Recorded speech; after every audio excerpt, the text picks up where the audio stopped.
On Made in SA, we explore a career that is a mouthful. In this career, you need to be able to work with any type of electronic device. My dream is to become an electronic embedded engineer. To consider this as a career, you definitely need to be good in science and maths. This is how we roll on Made in SA. We celebrate young people of excellence and give them a kickstart on the road to making their dream a reality.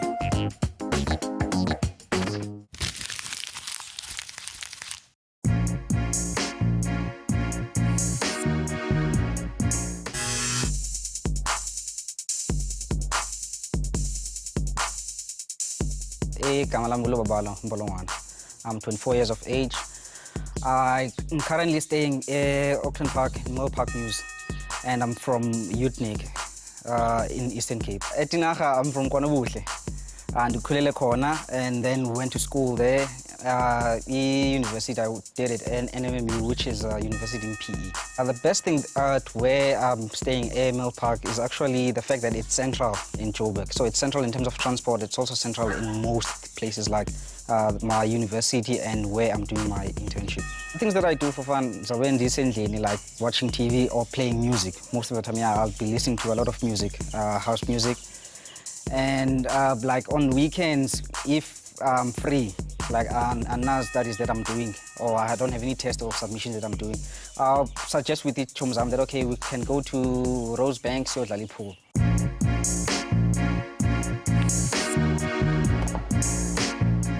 Igama lami Abonga suka eMdantsane. Lubabalo friend yami ndibe naye 2010 sidibane esikolweni euniversity nesenza electrical engineering sobabini. Igama lami Lukhanyiso Peter. Lubabalo is my cousin, so I've known him all my life. Lubabalo since ndibene naye esikolweni, so ndimazi ngumuntu ofocused. Yeah, kuyo yonke into ayenzayo nje escala. If usenza iscala nje, senza into zescala. If usesocial, singena social. The special people in my life are family. It's my mother, sister, Usianda. The reason that they are special, okay, they are close family. They are the reason that I'm like the cool and the and yeah, they've shaped me.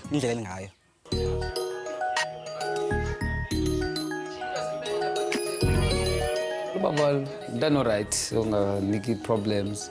Ukukhuleni kwakhe zanga slupha sane problems sibizwe esikolweni to go and attend to mischief yakhe. So bengumuntu onjalo, thanda isikolo, thanda incwadi, wayenza, wa-achieve, wa-graduate till today. One of Lubabalo's flaws, I think, it's overthinking and stressing too much. Escala, we are panic when it comes to tests or assignments. The thing that I really love, that I have a lot of passion for, it's electronics and programming, microcontrollers. One thing I love about Lubabalo is his focusedness, in a way that he also always puts me online in terms of what we want to achieve. One thing endiyithanda ngoLubabalo, straightforward. If akayithandi into uzokuxelela. Noba yintoni na akazuyifihla, ufuna sisombulule nje msinyane. My dream is to become an electronic embedded engineer, which is, it's an electronic engineer, but now you are simply focusing on the embedded side and also the software of the embedded systems. I started having the dream of being interested in embedded systems during my undergrad at the university in PE, which it's called NMMU, which stands for Nelson Mandela Metropolitan University. I think Lubabalo's dream to become an electronic embedded engineer looks very promising because Wakala he studied for it. He specializes in it and he has support as a right, CSIR, where he works. What I think about Lubabalo's dream of becoming an electronic embedded engineer is that it's in line with his personality. I mean, he's a structured person. He's a methodological person. He likes things structured. The reason why kubalekile that the follow dream deny that to be an electronic embedded is is to achieve, like to reach the goal and achieve it. I think his characteristics, that he's humble, that he's focused. You know, I think in order for anyone to make a success in anything that they do, they need a little bit of those two. And he's also been patient, you know, I mean, being able to study and being able to succeed and persevere and eventually make it and graduate. So those are I think some of the good qualities that I think he possesses. Like any individual, there are those people, you'll obviously find those people that are going to tell you that I'm afraid to pursue it, what makes you think that like being an embedded engineer was because we industry, you're not going to be special. So I simply tell them, no, if you don't keep on pushing and trying, if I'm going to sit there and be like, no, I give up because I've been trying, so I that, okay, if I'm pushing, how am I going to know that I'm going to achieve this? I think the biggest aspect of him that I think he needs to improve will be self-confidence. You know, he needs to start believing in himself. He needs to start believing that he can do it and he can become better at what he does. The challenges that I am currently facing now or obstacles in this visa and as in terms of the my dream is the part of doing internship while I am studying at the same time. It's trying to balance esos at the same time. By having an interactive conversation supervisor to balance and to also overcome the obstacle of balancing I think Uluba will benefit a lot from a coach. You must remember, a coach has been around. Coach has has experience. They know the routes and ways around the career.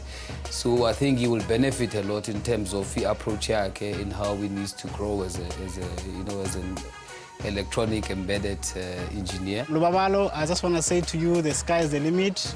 That's what we came here for. Go get it, boy. Lubabalo, mna as a friend yakho Prayam. Ngicela uzohlala ufocus ngale ndlela ngikwazi ngayo. This career takes a lot of study and dedication, which Lubabalo has delivered on. But now it's time for him to meet his coach and a cracker of a challenge.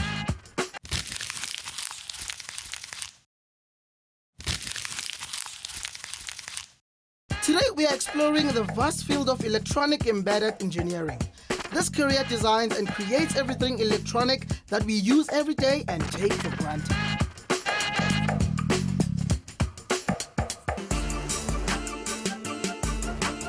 My name is Tony Lumboy. I'm a development engineer with the CSIR. An electronics embedded engineer is a person whose purpose is to basically make life easier by creating solutions around solutions in any possible industry or any situation, but by incorporating some form of electronic design into the solution. It involves hardware design as well as computer programming, so it's an integration of both. Well, to consider this as a career, you definitely need to be good in science and maths. Science, maths, physics. In order to be successful in such a position, you need to first of all be organized because you need to know that solutions that you are bringing are tools that people will be using. So that is the one thing, and the second thing is that you need to pay attention to details. What I love about my job is being able to be being the person that people and industries turn to in order to bring solutions. So with time, you build up a reputation, you build up a credibility, and this puts you in such a position that you basically have many people relying on you. Well, the biggest misconception is that in order to get into it, you have to know everything. And nobody ever knows everything, and everyone learns from someone or starts somewhere and builds up all the way to where they are. Today I'll be coaching Lubabalo, who is an intern at the CSR. He's been working here for just over a year, and he aspires to become an electronics embedded engineer. What I'm expecting today is to meet my coach and have a little bit of experience of what it is like at the work environment as an electronic embedded engineer. At the moment, I feel a bit nervous about meeting coach today because I'm not sure who am I gonna meet or where. But I'm also anxious as to how the day will go. Even if but at the end of the day, I'll something. It will be an experience. And it will also be a story to tell that, okay, I had this encounter before and maybe it might be similar to any problem in future. So I never see anything as, okay, no, this was a waste of time. It's negative.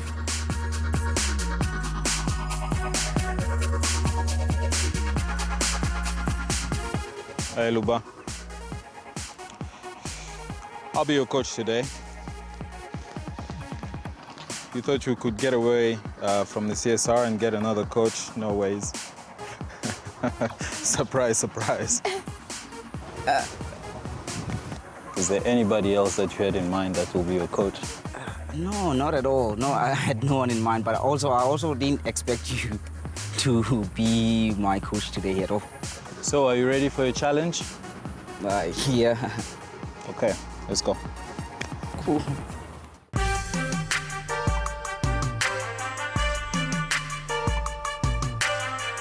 Why did you choose this path? Why did you choose this career? Why do you want to be an electronics embedded engineer? Well, it's an interesting career in electrical because as I've started studying electronic engineering, I started being interested in embedded designs and embedded systems. So it's quite an interesting career path and also a challenging one. Okay, do you think you have what it takes? I think I do. I do, actually. I do. Okay. All right, then we will go and get you a challenge. Cool.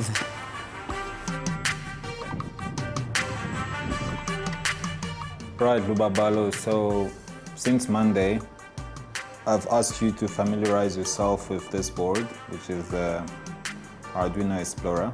Yeah. I really hope you've been doing that. I followed that up. So your challenge for the day will be to hack into a remote control car. One of my personal ones. It's an RC car. So what you'll have to basically do is follow some instructions that are put up on this piece of paper and control this car using that development board. Is it clear enough? Do you accept your challenge? Yeah, it's clear enough. Do you think you can do it? Yeah, I can do it. I can do this one. Okay, good. You've got the lab all for yourself, so. Basically, the whole idea is that there's this remote controlled car, wirelessly controlled, that uses a particular remote. But then in this case, we want to discard the remote and have him program this one board that has all the controls similar to the ones of the remote. So have that control interact with the car.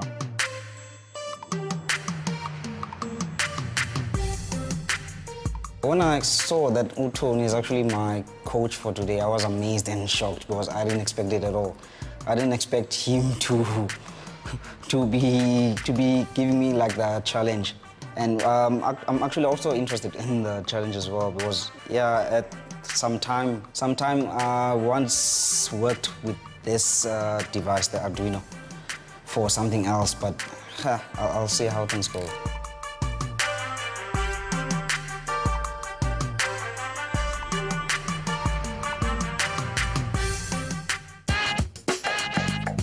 easy enough. Hack into the remote control system and redesign the board so it responds to another remote controller. But a lot of things that first seem simple turns out to be a whole different story.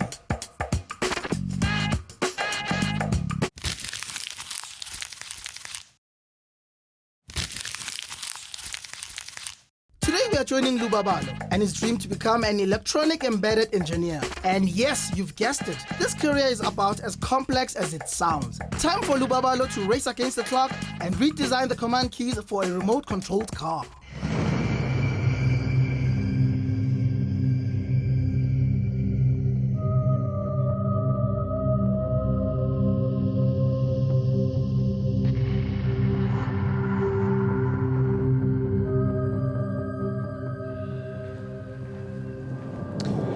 Right, so how are we doing?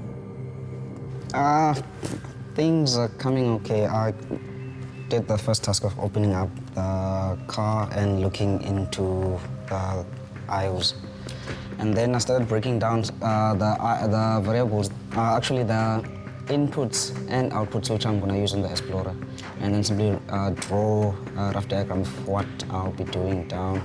So now I'm declaring my variables on my code and we'll start to implement it. But I'm still not sure which outputs I need to configure. Not to configure, I need to set out in order for the motors to either run for the speed and also to run for the directions. Okay. But I don't think there's any speed, eh?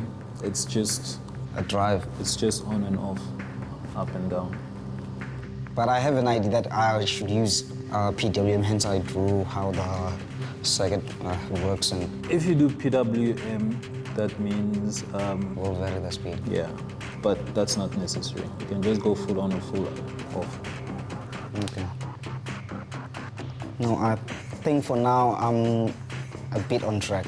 Okay. A bit on tracks ever since I drew everything down and wrote all my variables down. If you need any help, just shout. Cool. So far, it seems like his progress is positive. I like the approach that he has taken, which is what he's been told to do from day one. So first of all, look at the problem, visualize it,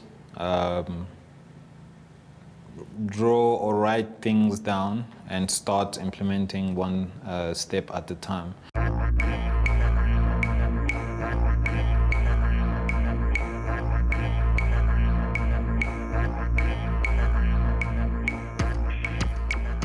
I tried to test the motor to run by supplying some voltage on those pins, and that they'll be able to run illegally the motor to simulate me sending in e-pulses to the circuitry, and that seems not to work. So I figured that I should inquire with coach. Okay, Luba, what seems to be the problem? Well, I'm battling with getting the motor to actually run. The code has been written, it's done. I just need to know where I can connect the pins to run the motor. And at the moment, I've tried to simulate the pulses which I'll be getting from the board with the power supply and pulsing with the 3.3 volt to the H-bridge itself. So I've just established that the H-bridge actually has 4 transistors, 2 of them are NPN and the other 2 are PNP. And now when I try to simulate this with the 3.3 volt from the power supply, nothing happens. So I simply take with the power supply with respect to ground. So I simply share the same ground on the board as the power supply and pulse this transistor with 3.3 volt to switch it on. Okay, at the point where you're pulsing there, did you disconnect the receiver? So I think that's the first thing you should do. So disconnect that from the receiver. And this 5 volt, where is it coming from? I don't think there's this the problem and also the solution to it. Yeah. I'm passing this on, but then there's no power going to the So you're board. just opening. Yeah, opening transistor while there's nothing coming in. So put a voltage there, but also disconnect any connection to the receiver there. And that's it. That should do it. Good. Cool, thanks. I'll be out. Shout once again if you need any help. Cool, I'll do so. All right. Cheers. Sure.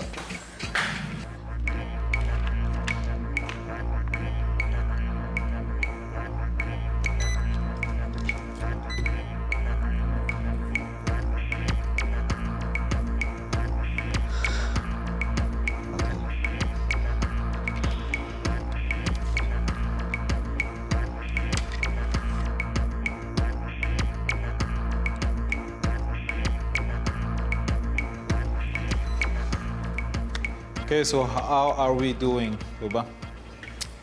Not going well at all. Not going well. I think the fact that the PCB here itself didn't have any schematic of what's happening, and I would try to measure and try to trace every single component, that where each component goes to, and try to hack into the H bridge itself. Yeah. That has actually gave me like not a nightmare, like a stumbling block. So you're basically saying that it's a kind of task that takes time. Yeah, I think I was overconfident. So I was just browsing in some of the things like Johnny components and stuff. So I was just not over-analyzing, is it? And then later on I figured out that I need to look at some things and look at the data sheet and but Okay, so first of all, well done on trying to reproduce the circuitry that you had in the RC car onto your book there. So you figured out that it was a H bridge, so that is good. And the next step, which was to look at the data sheet in more details, I think that is where you did spend some time on. So maybe that is something that you can try and improve on. So paying more attention to the details of the data sheet. I must say, it was a pretty tough challenge. Probably underestimate the time that it would have taken. The fact that we couldn't see anything moving shouldn't be a letdown, but in fact should be a motivation for you to do better. My day was interesting, if I may put it. It was interesting. It wasn't as I expected. From the moment I received the challenge from my coach, I thought that okay, Usuku will be easier because this sounds is something ilula. What I think Luba should focus on is probably not underestimate the tasks or the work that he has to do, and pay more attention to details. After the experience I'm made in SA, I'm more convinced into pursue goal, my dream of becoming an electronic embedded engineer. Luba, well done on this. Don't let anyone tell you that you can't do it. It's your dream, it's your life, you're in charge of it, and go for it.